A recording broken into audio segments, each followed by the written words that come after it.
प्रणाम। महाकुंभ में आए सभी नागा साधुओं को, महान पुण्य आत्माओं को प्रणाम, मेरा कोटि कोटि प्रणाम। आपके दिमाग में भी विचार आ रहा होगा कि ये नागा साधु आते कहाँ से, और इतनी सारी भीड़ जो हम देखने के लिए जाते हैं और देखते भी हैं, और जो सैटेलाइट में भी कैद हो जाती है। सोचा होगा ना आपने कि ये सैटेलाइट में कैद हो रही है, और इतने सारे नागा साधु और इतने सारे साधु संत, ये आते कहाँ से हैं? इतने सारे नागा साधु, और ये आते हुए तो दिखाई नहीं देते बस में, ट्रेन में, गाड़ी घोड़ों में, इनमें। और देखा भी होगा तो सिर्फ गिने चुने लोग, एक दो, और वो हो सकता है नागा साधु नहीं हो, क्योंकि ढोंगी भी तो हो सकते हैं ना। लेकिन ये एक्चुअल में जो नागा साधु है, ये आते कहाँ से हैं? तो आते हैं तो दिखाई क्यों नहीं देते, और चले जाते हैं तो ये जाते कहाँ हैं? ये दिमाग में समझ में नहीं आया होगा किसी के। यार मैंने भी विचार किया था, लेकिन मेरे को जवाब नहीं मिल रहा था। मैंने बहुत सारी वीडियो भी देखी, मेरे को जवाब नहीं मिल रहा था, तो मैं परेशान हो गया था। परेशान होने की बात तो ये है कि मेरे शुरू से ही रुचि यही है कि मैं अपने आप को, स्वयं को जानूं शुरू से। और धार्मिक आस्था से मतलब बहुत ज़्यादा मतलब रुचि है मेरे को, ज्ञान प्रवचन सुनने का वो बहुत ज़्यादा। और जो अच्छे अच्छे होते हैं वो मैं उनको ग्रहण कर लेता हूँ, और जो मुझे लगता है ना कि ये ठीक नहीं है तो मैं उनको फॉरगेट कर देता हूँ, ये छोड़ देता हूँ। तो ठीक इसी प्रकार से महाकुंभ जो 144 साल से अभी आया है, और कुंभ का जो देखा मैंने दृश्य, ये पहले कभी नहीं देखा मैंने। ऐसा दृश्य तो नहीं देखा जो महाकुंभ में अभी आए हैं। जो महान बड़े बड़े नागा साधु जो वस्त्रहीन है, यानी वस्त्र धारण नहीं किए हुए हैं, और महान बड़े बड़े अघोरी भी आए हैं, और महान बड़े बड़े संत, साधु संत भी आए हैं, और महान बड़े बड़े वक्ता भी आए हैं। और ये सब साधु संत यानी अघोरी और नागा साधु, ये कहाँ चला जाते हैं यार? ये बहुत विचार वाली बात है। और ये क्या खाते होंगे? मेरे को भी विचार आया था, लेकिन फिर मैंने ध्यान किया था, यानी कि जो गुरुजी मुझे बता रखे हैं वो ध्यान तो मैं हरदम करता ही रहता हूँ। लेकिन मेरे सारे प्रश्नों के जवाब शायद उसी में शायद मिले हैं, और कुछ बड़े बुजुर्गों से मिले हैं। मित्रों, जो नागा बाबा होते हैं, एक्चुअल में ये नागा क्यों होते हैं? और फिर ये नागा बाबा मतलब ये गंगा में ही स्नान करने के लिए क्यों आते हैं, और ऐसा क्या?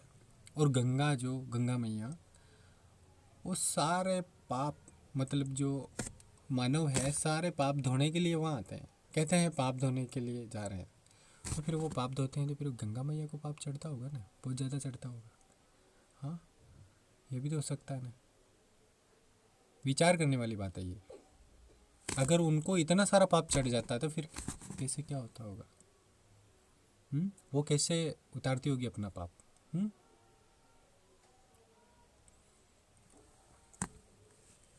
ये नागा बाबा जो होते हैं ना, इनमें बहुत पावर होता है। ये इतने स्पिरिचुअल होते हैं कि ये एक जगह से दूसरी जगह ट्रेवल करते हैं ना, तो इनको गाड़ी घोड़े साधनों की आवश्यकता नहीं होती है। ऐसे दिव्य होते हैं ये। लेकिन ये कहीं बताते नहीं है, कभी भी कहीं भी चमत्कार भी नहीं करते हैं ये, और ऐसे रहते फक्कड़ की तरह। और आप अगर इनसे बात भी करोगे ना तो आपको ऐसा लगेगा कि साला कैसा है, क्या कोई मतलब नहीं है इतना। लेकिन ये अपनी शक्तियों को जानबूझ के छिपा के रखते हैं, क्योंकि अगर उन्होंने गलती से भी अगर कुछ ऐसे हो गया, उन्होंने गलती से अगर दिखा दिया तो पब्लिक उनके पीछे पड़ जाएगी। जैसे बागेश्वर बाबा हैं, मैं उनको भी प्रणाम करता हूँ कि वो हालांकि चमत्कार तो नहीं बोल सकते, लेकिन चमत्कार समझ सकते हैं, और वो पर्चा बनाते हैं तो लोग उनके पीछे पड़े हुए हैं कि नहीं, छोड़ते नहीं। पब्लिक बहुत मतलब इतनी ज़्यादा जा रही है कि शायद उनको जो भक्ति करने का टाइम है वो भी नहीं मिल पा रहा है, वो टाइम समय नहीं दे पा रहे हैं। और अगर वो समय देंगे तो कैसे देंगे? पब्लिक को भी तो संभालना होता है ना फिर, क्योंकि पीछे तो पड़ी गई, अब तो संभालना ज़रूरी है। लेकिन ये नागा बाबा जो होते हैं ना, ये पब्लिक से दूर होते हैं, यानी कि अपना घर बार सब कुछ छोड़ के दूर चले जाते हैं, यानी अपना खुद का पिंडदान भी किए हुए होते हैं। ये पिंडदान का मतलब यानी कि जो ये मरता है इंसान उसके बाद पिंडदान होता है, लेकिन ये पिंडदान पहले से ही कर देते हैं। इनका पिंडदान करने का रीज़न यही है, क्योंकि ये वैरागी होते हैं, यानी कि घर बार छोड़ देते हैं, इन रिश्ता नाता सब छोड़ देते हैं और ये जंगल में ही निवास करते हैं। नागा बाबा, जिसे नागा साधु के नाम से जानते हैं। और ये वस्त्र त्यागते हैं ना, तो इनकी एक ऐसी स्टेज होती है, यानी कि एकदम से नहीं त्यागते वस्त्र, क्योंकि एकदम से किसी को कोई परमिशन नहीं होती है। इनके अखाड़े चलते हैं। जब ये कौन सी मंडली का है कौन सी मंडली का नहीं है, और नागा बाबा जो इनका एक जैसे सेना होती है, वो सेना की पूरी प्रैक्टिस होती है ना, जब जा तक के सेना बनती है, जब जाके मतलब बहुत सारे एग्ज़ाम फाइट करने होते हैं, बहुत सारी ट्रेनिंग होती है। ठीक इसी प्रकार से इनकी नागा बाबाओं की भी एक ट्रेनिंग होती है। उस ट्रेनिंग में बहुत सारे नागा बाबा अपना शरीर भी त्याग देते हैं, अपने मतलब प्राण त्याग देते हैं। और प्राण त्यागना मतलब बहुत कम चांस होता है, क्योंकि इनको पहले पढ़ाई ऐसी ही की जाती है, इनकी पढ़ाई ऐसे ही कराई जाती है, ऐसे ही ट्रेनिंग दी जाती है। पहले धीरे धीरे धीरे धीरे जैसे जैसे सक्षम होता है, इनके ऊपर दबाव नहीं होता है, जैसे जैसे ये सक्षम होने लगते हैं ना, वैसे वैसे इनको उपाधि मिलती रहती है। और एक समय ऐसा आता है कि अपनी जो इंद्रियां होती है, ये खुद सारे इंद्रियों को वश में कर लेते हैं, जिसे चारों आयाम इनके वश में हो जाता है। और भूत भविष्य वर्तमान ये सब उनको दिखने लग जाता है, लेकिन ये फिर भी खामोश रहते हैं। और ये शिव भगवान के भक्त होते हैं। और शिव बाबा जो कालों के काल महाकाल,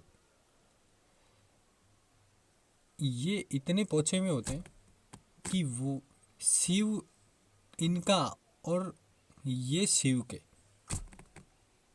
यानी दोनों ज्योति एक मिलके ये खुद एक ही ज्योति बन जाते हैं। तो फिर ये नागा बनते हैं। और जब नागा जब बनते हैं तो उनको लगता है, यानी कि जो मंडली है उनकी जो ट्रेनिंग दे रहे हैं, उनको लगता है कि ये अब उस लायक बन गए हैं कि ये वस्त्र त्याग सकता है। तो फिर उनके वस्त्र छुड़वा दिए होते हैं, मतलब छोड़ देते हैं वो वस्त्र। तो ये तो हुआ नागा बाबा। और इनकी भक्ति हिमालय पहाड़े कंदराओं में ही होती है, उनकी ट्रेनिंग भी वहीं भी होती है।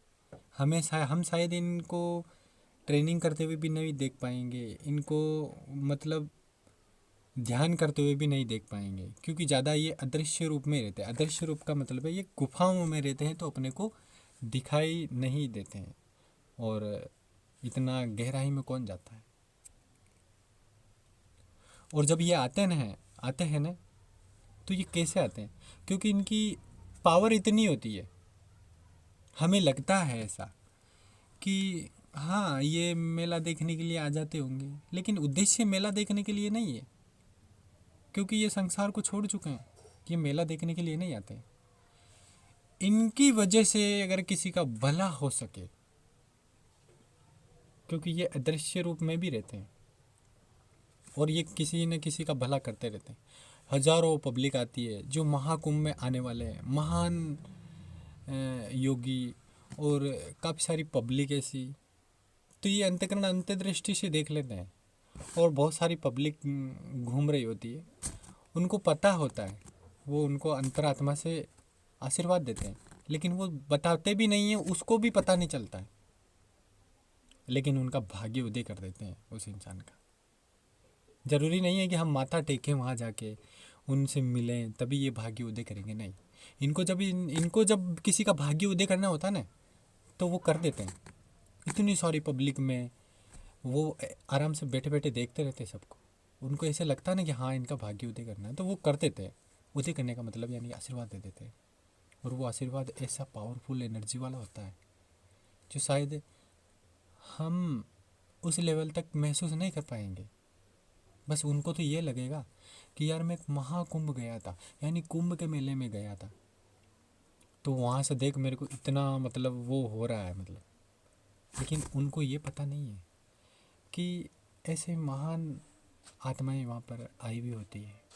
और जब महाकुंभ लगता है ना, तो इस महाकुंभ में देवी देवता जो ब्रह्मा विष्णु महेश और अप्सरा, देवलोक से आए हुए इंद्र भगवान, मतलब सब ये आते हैं, यहाँ भ्रमण करने के लिए आते हैं या घूमने के लिए उस महाकुंभ में। और वहाँ घूम के पूरा आनंद भी लेते हैं। और वो अदृश्य रूप में भी आते हैं। और जब इनको आनंद लेना होता है ना इन देवी देवताओं को, तो वो दृश्य रूप में भी होते हैं। वो दृश्य रूप में कैसे होते हैं? किसी मनुष्य का रूप धारण कर लेंगे वो, किसी साधु का रूप धारण कर लेंगे वो देवी देवता, अगर उनको आनंद लेना होता है ज़्यादा। ऐसे फिर वो पूरे भ्रमण करके जाते हैं और उनसे वार्तालाप भी करते हैं लोगों से, लेकिन ये गुप्त रूप से वार्तालाप करते हैं। अगर जो इतनी भीड़ में जिनका भाग्य होता है और वो उनके जिसके स्पर्श होता है, जो जिनके स्पर्श होता है, उनका भाग्य वैसे ही चमकता है। तभी तो कहते हैं कि महाकुंभ में जाने से पुण्य मिलता है। तो वो पुण्य इसलिए मिलता है क्योंकि वहाँ पर बहुत बड़ी बड़ी पावरफुल एनर्जी वाले आत्माएं आई हुई होती है।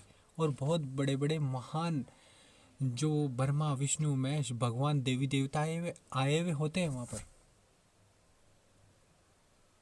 जिनके पास अलौकिक पावर है, वो आत्मा भी वहाँ आती है। तो वो भाग्य उदय नहीं होगा तो फिर क्या होगा? हाँ। और जितने भी लोग वहाँ जाते हैं तो वो पापी है या नहीं है ये मैं तय नहीं कर सकता। लेकिन कहते हैं ना कि ये अपने पाप धोने के लिए जाते हैं। अगर सारा पाप अगर ये धोने के लिए जाते हैं तो ये पाप चढ़ता किसी को होगा? शायद गंगा मैया को चढ़ता होगा। ऐसा है क्या? और गंगा मैया को जब चढ़ता है तो इसका पाप कौन उतारता है? गंगा मैया का। तो मेरी माताजी ने तो मुझे बताया है, वो मैं आपको बता देता हूँ। माताजी ने बताया कि मतलब इनको जब पाप चढ़ता है तो एक्चुअल में ये गंगा मैया बहुत सारा पाप लेके रखती है। मतलब यानी जिनका भी पाप होता है तो ये मतलब जैसे लगता है ना कि हाँ इनका पाप उतरना चाहिए, तो उन्हीं का पाप उतरता है वहाँ पर। चाहे कितना भी पापी इंसान हो, अगर वो पाप करा हुआ है और केवल वहाँ पाप धोने के लिए आया है तो ऐसा नहीं होगा कि वो उनके पाप उतर जाएंगे, क्योंकि उनके अंदर आत्मा भी तो सही होनी चाहिए, उनकी भावना भी तो सही होनी चाहिए, तब पाप उतरेंगे।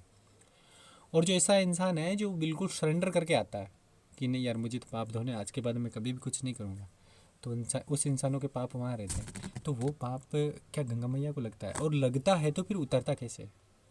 जो मैंने बताया नहीं, नागा साधु और महान पुण्य आत्मा और देवी देवता ब्रह्मा विष्णु महेश और भगवान जो साक्षात किसी मनुष्य के रूप में आ रहे हैं, किसी नागा साधुओं के रूप में आ रहे हैं, तो वो ऐसे आ रहे हैं। तो वो जब स्नान करते हैं ना तो सारा का सारा पाप वो गंगा मैया का वो ले लेते हैं। और अगर वो पाप ले लेते हैं तो फिर जाता कहाँ है? वो क्या करते हैं, फिर बारिश होती है ना तो वो यूनिवर्स यानी जो ब्रह्मांड है जहाँ बादल चलते हैं वहाँ पर छोड़ देते हैं वो सारा पाप। यहाँ से ले जाके गंगा मैया से ले जाके ऊपर छोड़ देते हैं। माताजी ने बोला, मेरी माताजी ने बोला, मुझे बताया है ये। तो वो वहाँ पर छोड़ देते हैं अब वो बारिश होती है, वो पृथ्वी पे ही बारिश होती है, वो पाप की बारिश होती है। तो आपको पता है ना कि वो बारिश होती है, तो किसान लोग, बारिश होती है तो खुश तो होते ही हैं, लेकिन कभी कभी गलत टाइम पे हो जाती है वो बारिश। वो गलत टाइम पे होने पर किसान लोग गालियाँ देते हैं। तो वो गालियाँ किसको लगती है? वो ना तो इंद्र भगवान को लगती है, वो उनको लगती है जो पाप है ना, वो पाप वो उनको लगती है, क्योंकि वो पानी के अंदर डाल दिया उन्होंने, गंगा मैया से लेके फिर वो वहाँ बादलों में छोड़ दिया था। और वो पाप एक पानी के रूप में, बूंदों के रूप में अलग अलग पूरी पृथ्वी पे जड़ जाता है सारा पाप।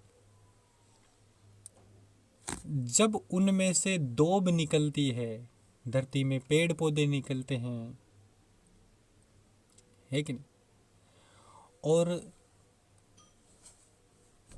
किसान उपज करता है, तो आपने सुना होगा ना, जैसा खाओ अन्न वैसा बनेगा मन। तो ये उपज होती है, तो उपज होती है तो फिर वो जैसे गेहूं हुआ, गेहूं लगा और उसमें बीज आए। अगर ऐसा इंसान है जिनके मतलब वो ठीक नहीं है, उनका क्रियाक्रम ठीक नहीं है, दिनचर्या ठीक नहीं है, मतलब भगवान को नहीं मानता है, तो अगर जो पाप है, जो पाप का जो हंस है, वो उनके धान में जाएगा। यानी कि जो धान पैदा किया है वो दाना उनके घर में पहुंच जाएगा, चाहे उसने पैदा नहीं किया होगा, लेकिन वो पहुंच जाएगा। और वो अन्न का दाना वो खाएगा तो उसको वो पाप चढ़ेगा। यानी कि वो पाप उसके लगेगा। वो इसलिए लगेगा क्योंकि उनका जो प्रारब्ध, जैसे प्रारब्ध हुआ, जो अभी रूटीन का जो कार्य हुआ, उसकी वजह से जो जैसा करेगा वो वैसा भरेगा। तो वो भरने के लिए वहाँ से आता है, ये सारा पाप वापस ऐसे ही बढ़ जाता है। ये और ये नागा साधु होते हैं ना, ये हम आते हुए कभी देखते नहीं है। मेरे को भी विचार आया था कि ये कहाँ चला जाते हैं यार, और ये जाते हैं तो फिर ये दिखते क्यों नहीं है जाते हुए। इतनी इतनी भीड़, 10-15 लाख नहीं, 10-15 करोड़ साधु साधु संत आए हैं, बताओ वहाँ, और पब्लिक भी खूब आई है। तो यार ये जाते हुए नहीं दिखते हैं। लेकिन नागा नागा साधु जो कि इनकी जो सच्चाई है, जो महान पुण्य आत्माएं हैं, और ये जो नागा साधु होते हैं ना, अपने को लगता है ना कि हाँ यार ये लठ ले लेते हैं, सॉरी चिमटा ले लेते हैं, त्रिशूल ले लेते हैं, बैठे रहते हैं ऐसे। और अभी अभी जो वीडियो में देखने के लिए मिला है, वो मीडिया वालों को भी मार रहे हैं। हाँ मार रहे हैं, लगता है अपने को ऐसे ही कि हाँ ऐसे ही होंगे साले ये साधु संत, साधु महात्मा, ये नागा बाबा हाफमैन होंगे, ऐसे भी होंगे। अपन इनको मतलब ऐसे ले लेते हैं, लेकिन इन ये मानने का रीज़न होता है इनका, जब इनकी भक्ति में अड़चन आती है ना, तो इनको क्रोध अग्नि प्रज्वलित होती है, प्रज्वलित यानी कि उग्र होती है, क्योंकि ये धूनी तपते हैं ना, तो इनकी भक्ति में आड़ आती है। और इनकी भक्ति जब खराब होती है तब ये क्रोध करने लगते हैं। तो ये मारते पीटते नहीं, ये बहुत बुरी तरह से भी मारते हैं। वो तो शुक्र है कि ये कंट्रोल करके रहते हैं। और जब ये आते हैं ना, तो बहुत सारे नागा बाबा ऐसे भी हैं, बहुत हैं, जो ये महाकुंभ में अपने को इतनी भीड़ दिखाई दे रही है, और बसों में, गाड़ियों घोड़ों में हमने देखा नहीं है इनको आते हुए, लेकिन फिर भी इतनी सारी भीड़ कहाँ कहाँ से आ गई यार? किसने देखा ये आते हुए इतना? लेकिन फिर भी इतनी सारी भीड़ हो जाती है।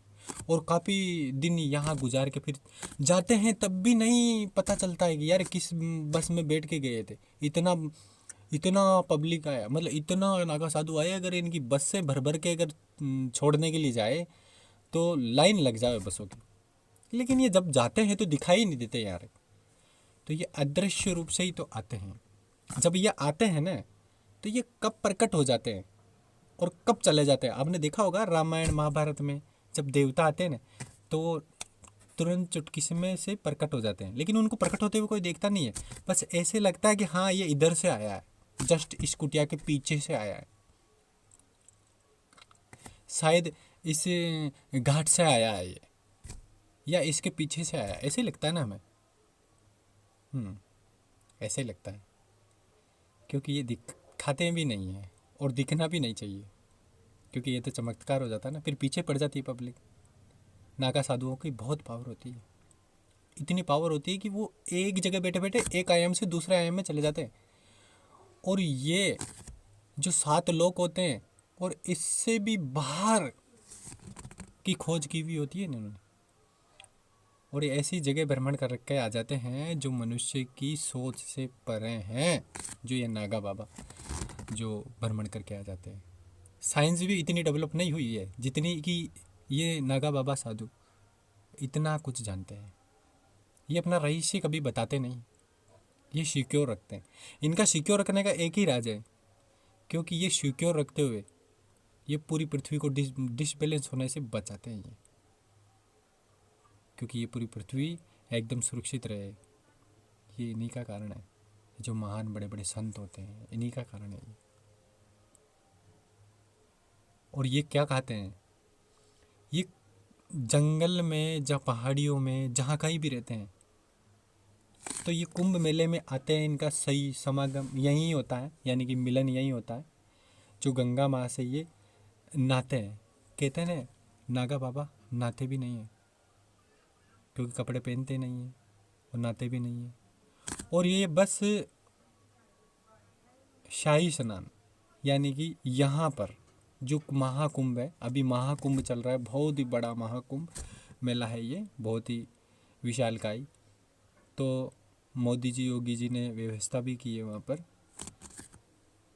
वहाँ वो अभी गंगा मैया में नहाने के लिए आए हैं, वो पाप धोने के लिए नहीं आए हैं, केवल अपनी बॉडी को एक ही बार वहाँ पर वो नहा के सिर्फ इसी के लिए आते हैं वो। और यहाँ आने के बाद वो पब्लिक को कितना हेल्प कर सकते हैं, वो अपने मन से संकल्प शक्ति से वो जितना हेल्प करना होता है उनको वो हेल्प कर देते हैं। और जब ये जाते हैं ना, तो ये जाते हुए भी दिखते नहीं है, वो वैसे ही अदृश्य रूप से निकल जाते हैं। यहाँ से सारा काम निपटा के फिर अदृश्य रूप में चले जाते हैं। और जहाँ ये जाते हैं वहाँ पर इनका भोजन भी बिल्कुल थोड़ा सा होता है, ये पत्तियों को उबाल कर उनको पी के भोजन बनाते हैं, ये समझ लो। ये अन्न बहुत कम ग्रहण करते हैं, ये पत्तियों को, कंदमूल को, इनको मतलब उबाल के पानी निकाल के फिर पीते हैं।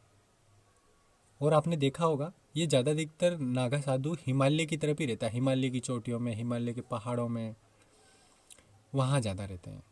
और वहाँ ज़्यादा रहने का रीज़न यही है, क्योंकि ये पब्लिक प्लेस में नहीं रहते हैं, ये पब्लिक में नहीं रहते हैं, क्योंकि इनको डिस्टर्ब करते हैं ना, फिर पब्लिक डिस्टर्ब कर देती है, वहाँ मिलने के लिए चले जाती है। ये नहीं चाहते हैं कि हमारे से कोई मिले, क्योंकि अकेले रह के ये भजन कीर्तन करना चाहते हैं, यानी कि भजन करना चाहते हैं, यानी कि भगवान के प्रति समर्पित होना चाहते हैं। और वो समर्पित रहते हैं, ये अपने ध्यान योग में मस्त रहते हैं।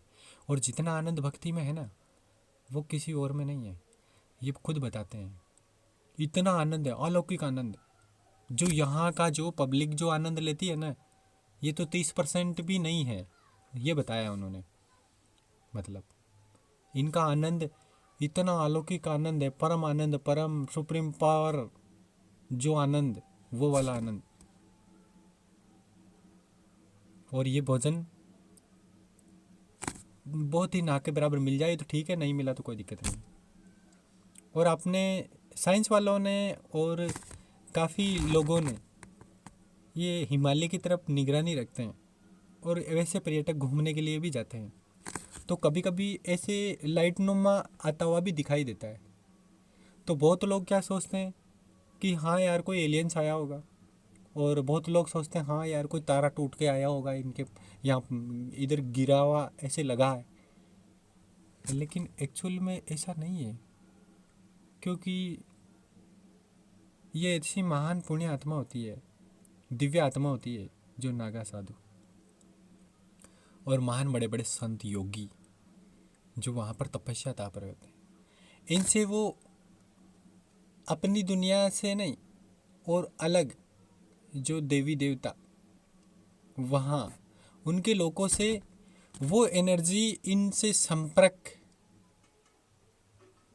करने के लिए आते हैं, बात करने के लिए आते हैं और फिर वापस चले भी जाते हैं। तो वो एक लाइट नुमा हमें ऐसा प्रतीत होता है। अगर मैं ऐसे किसी को बोलते हुए सुनता हूँ ना तो मैं महसूस करता हूँ और महसूस करके फिर उस पर ध्यान लगाता हूँ कि हाँ क्या ये बिल्कुल सत्य है या नहीं, सत्य है या नहीं है। तो कभी कभी महसूस होता है कि ये बात सत्य है, लेकिन जो देखा है वो फॉरगेट कर देते हैं। उनको तो पता नहीं होता हाँ ऐसे होगा कोई ये।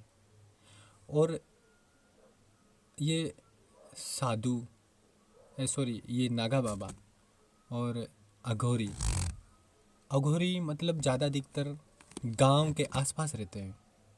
गांव के आसपास का मतलब यह है गांव जो शमशान होता है वो गांव के आसपास ही होता है, ज़्यादा से ज़्यादा 1 किलोमीटर दूर, बस इससे ज़्यादा नहीं, 2 किलोमीटर 3 किलोमीटर मान लो।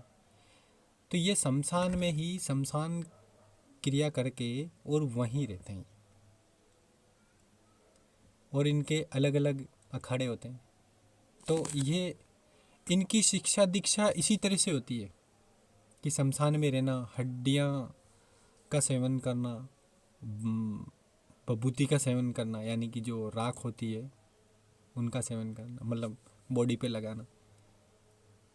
और ये गांव से ज़्यादा दूर भी नहीं रहते हैं, ये शमशान में ही रहते हैं परमानेंट। और बहुत बार तो हमें दिखाई भी देते हैं ये, और बहुत बार हमें दिखते ही नहीं है, लेकिन होते हैं वहीं आसपास में छिपे हुए। छिपे हुए का मतलब छिपे हुए नहीं होते हैं, उनकी भक्ति ही ऐसी होती। तो हमें पब्लिक को डर भी लगता है क्योंकि सब लोग तो अच्छे नहीं है ना, उन शक्तियों का दुरुपयोग करने वाले भी तो बहुत हैं। ऐसे ढोंगी बाबा भी होते हैं, लेकिन उन ढोंगी बाबाओं के चक्कर में जो बाबा है रियल में, जो नागा बाबा अघोरी बाबा जो रियल में जो सच्चे हैं वो बदनाम हो जाते हैं ना। और जो नागा बाबा अघोरी और तांत्रिक, तांत्रिक वो होते हैं जो गांव में ही रहते हैं, पब्लिक के साथ रहते हैं और तंत्र क्रिया के साथ भी जीते हैं और शमशान में भी जाते हैं, शमशान क्रिया भी करते हैं और गांव में ही रहते हैं। ये पब्लिक के साथ भी रहते हैं। बहुत सारे तांत्रिक लोग अच्छे भी होते हैं जो पब्लिक की हेल्प करते हैं, नेगेटिव एनर्जी को फॉरगेट कर देते हैं, किसी का हेल्प कर देते हैं, वैसे भी होते हैं। और बहुत लोग बुरा भी कर देते हैं। तो वो जो बुरा करते हैं ना, वो जो सच्चे चलने वाले, सच्चाई के राहों पे चलने वाले, उनको बदनाम कर देते हैं। तो अभी अभी तीनों बाबाओं के बारे में जाना, नागा बाबा, अघोरी बाबा, और घोर अघोर में भी थोड़ा अंतर है, और अघोरी बाबा और तांत्रिक बाबा, ये सब ये जो गंगा स्नान है यानी कि जो महाकुंभ है, इसमें स्नान करने के लिए आते हैं। ये यहाँ पर सब त्रिवेणी संगम के नाम से जाना जाता है ना, जो 3 नदियाँ गंगा यमुना सरस्वती, ये तीनों नदियाँ यहाँ इनका मिलन होता है, तो ये त्रिवेणी संगम हो जाता है। तो त्रिवेणी संगम में जो अभी महाकुंभ लगा है ये प्रयागराज में लगा है। ऐसे ही कुंभ और जगह भी लगते हैं, लेकिन जो महाकुंभ है ये 144 वर्षों के बाद आया है। जैसे कुंभ, अर्धकुंभ और महाकुंभ। जैसे कि कुंभ जो हर 3 साल में आता है और अर्धकुंभ यानी कि हर 6 साल में आता है, और कुंभ जो हर 12 वर्षों में आता है। जब 12 वर्ष 12 12 12 12 12 करके 144 हो जाता है तो फिर बनता है महाकुंभ। इसलिए अभी जो हुआ है ये 144 साल के बाद ऐसा रहस्यमय महाकुंभ जो भी चल रहा है, जो यह वहाँ की लीला अपरंपार है, वहाँ जो नागा बाबा है, मैंने उनको उनको रथों पे देखा है, ऐसे दिल नुमा रथों पे बैठे हुए देखा है।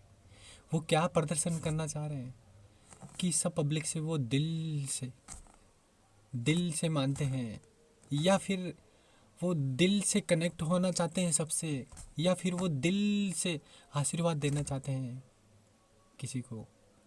और कोई बाबा एक पेड़ नुमा, हरियाली नुमा, गार्डन टाइप का उस तरह के रथ में बैठ के आ रहा है। ये क्या प्रदर्शनी होती है?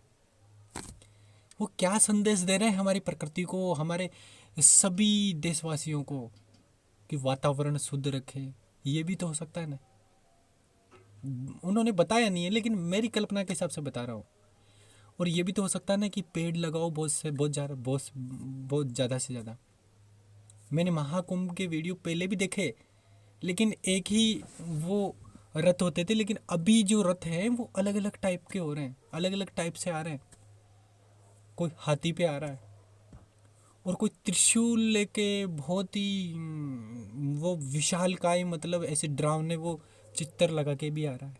तो इससे ये प्रतीत होता होगा शायद कि ये कलयुग लास्ट छोर में है, और जितना अच्छा करना हो करो, किसी की हेल्प करना हो करो, किसी का बुरा मत करो।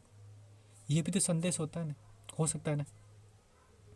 मैंने ऐसा दृश्य पहली बार देखा है कि पब्लिक के बीच ऐसे नागा साधु जो अपने जो सेल फोन यूज करते ही नहीं है, बहुत कम, ना के बराबर यूज करते हैं, उनको ज़रूरत ही नहीं होती है ना, क्योंकि उनकी क्षमता ही बहुत हैवी डेफिनेशन की होती है।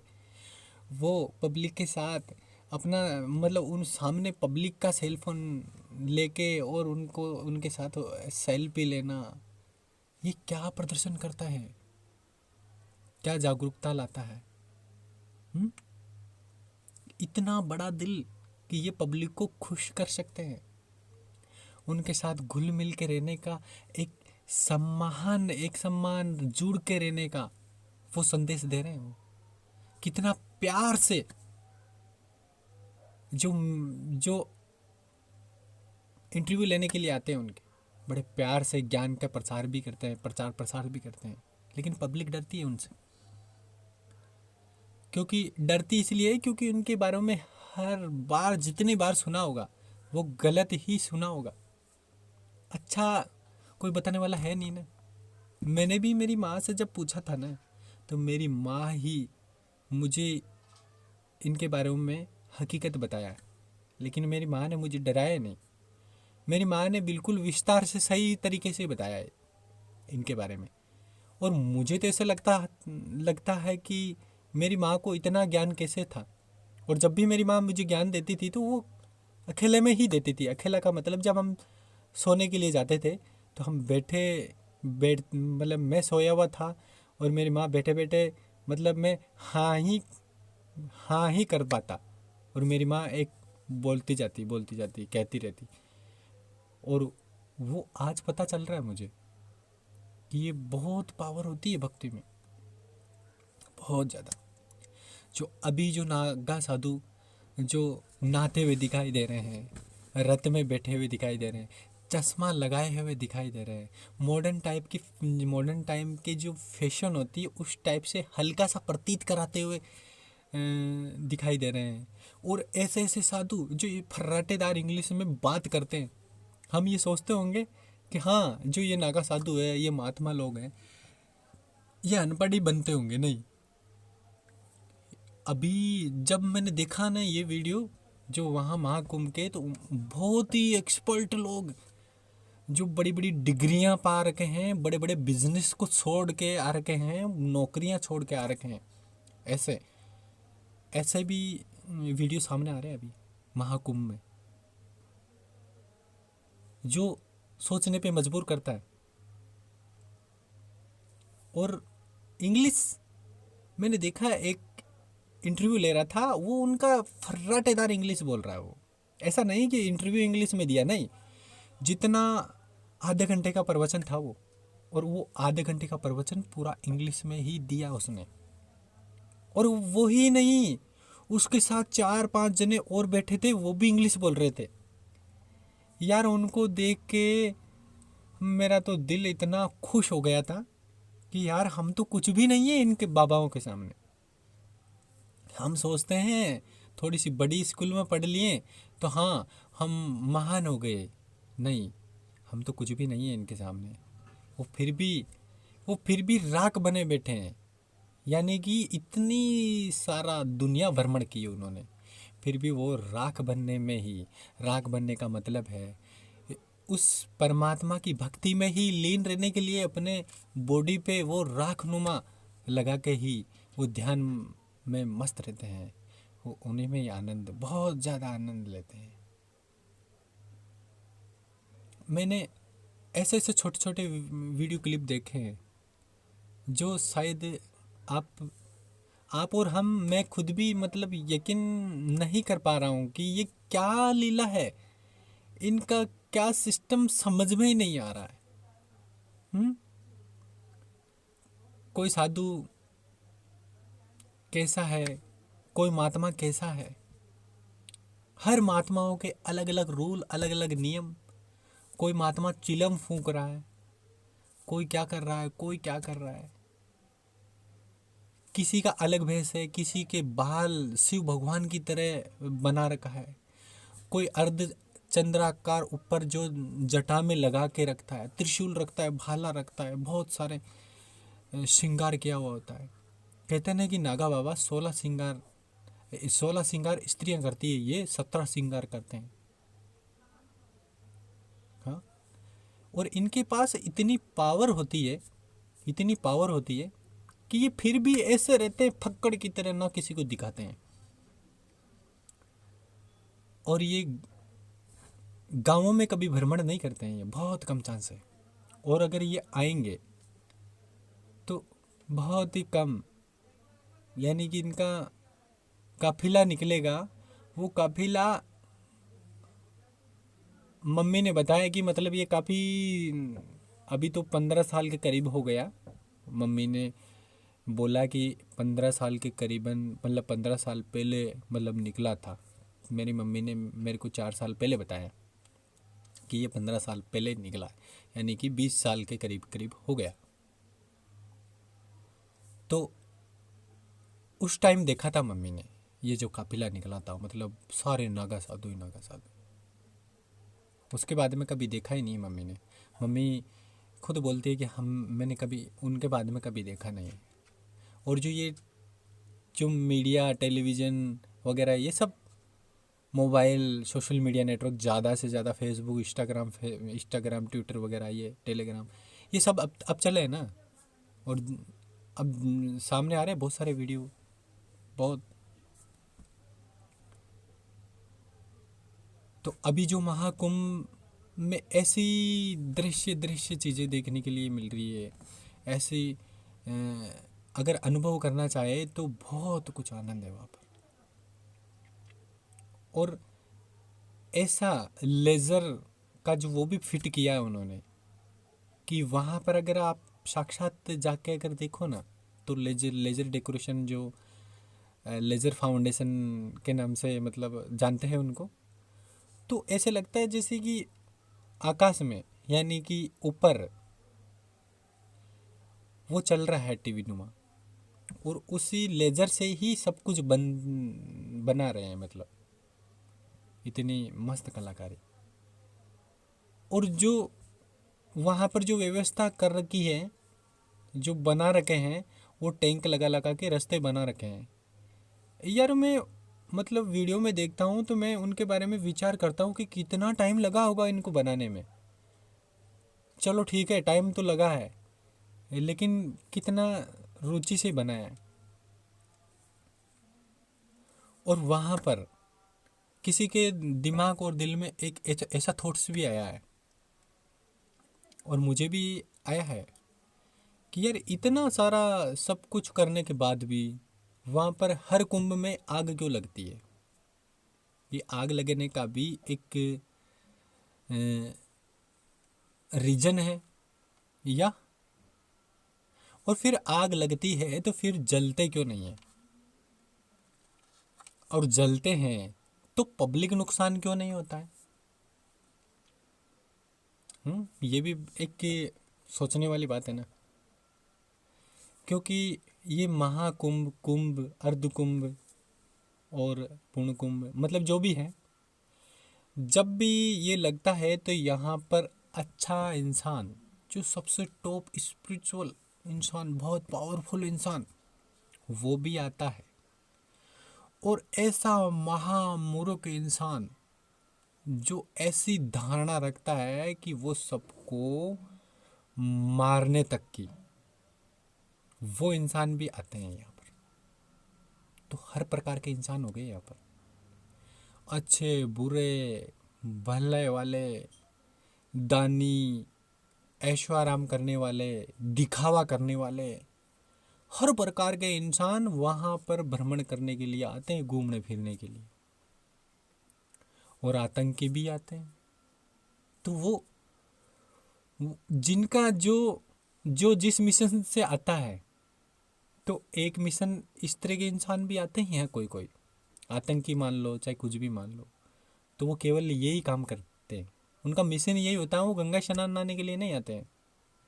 तो उन्होंने लगा दी आग, और ये इस तरह के हर साल आए, हम मतलब हर हर बार जब चलेगा ये महाकुंभ या कुंभ, तो वो आएंगे आएंगे, पक्का आएंगे वो तो। और वो हर बार तो करेंगे ये कार्य।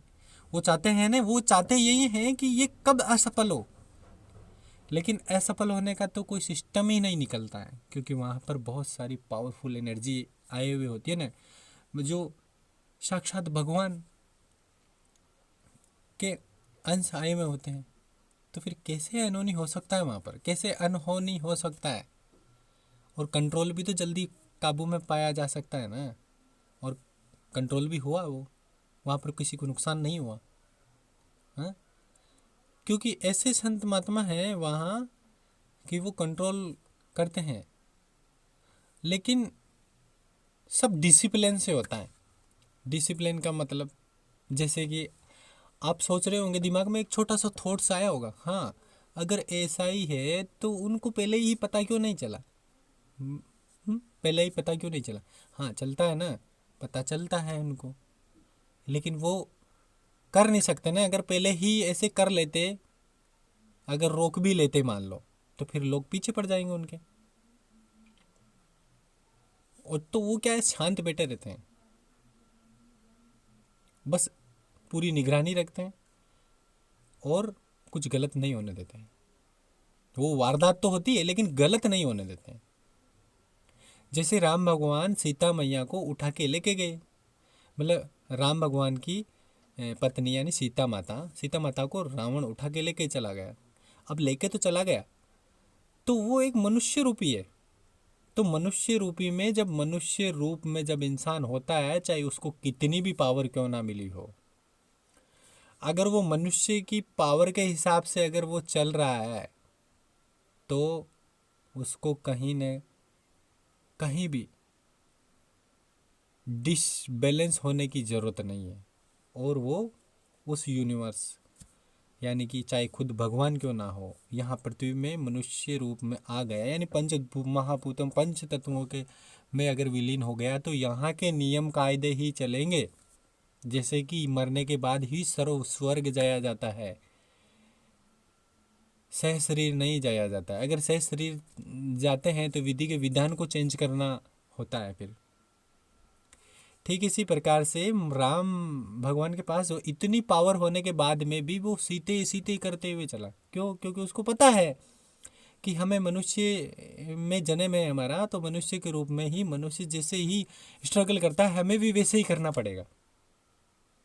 उसको पता है, वो चाहता तो सीता माता को लेके जाने ही नहीं देता, बस एक चुटकी बजाता, फौरन उसके जो जा रहा है विमान, उसको तानाशाही का मतलब धड़ाक से नीचे गिरा देता। लेकिन ऐसा नहीं कर सकते, क्योंकि वो पंच महाभूतों में था, तो उसी डिसिप्लिन से ही चलना होता है। ठीक इसी प्रकार से जो ये आग लगी, ये मैंने आपको बताया, ये समझाने का उदाहरण था मेरा। तो मित्रों, ये महाकुंभ है, ये 144 सालों में से अब आया है। और मित्रों, मेरा ना जाने का एक रीज़न है, वो रीज़न मैं चाहूँगा सिक्योर रखूँ, क्योंकि मेरे पापा तो छोटे से ही एक्सपायर हो गए, और मेरी मम्मी जो अभी मतलब 2 साल पहले एक्सपायर हो गई थी। तो मुझे काफ़ी दुख है, और बात दुखी नहीं है, लेकिन मतलब ऐसे लगता है जैसे कि पेड़ से फल गिर जाता है ना, तो अकेला अकेलापन महसूस हो जाता है, उनको अकेला पड़ जाता है वो चाह कर भी वापस पेड़ के ऊपर लग नहीं पाता है। ठीक इसी प्रकार से मेरे को वो आप समझ गए होंगे, ज़्यादा बताने की मुझे ज़रूरत नहीं है, क्योंकि मेरा दुख प्रकट करके मैं क्या पा सकता हूँ, क्या पालूँगा मैं, कुछ नहीं पाऊँगा ना। इसलिए बिंदास रहना ही मैं शिक्षा, मतलब मेरी शिक्षा यही है, बिंदास रहो, मस्त रहो, आनंद में रहो, सबको खुशल मंगल रखो, किसी का बुरा मत करो, और कोशिश ये रखो कि अपनी वजह से भला ना हो सके तो बुरा मत करना।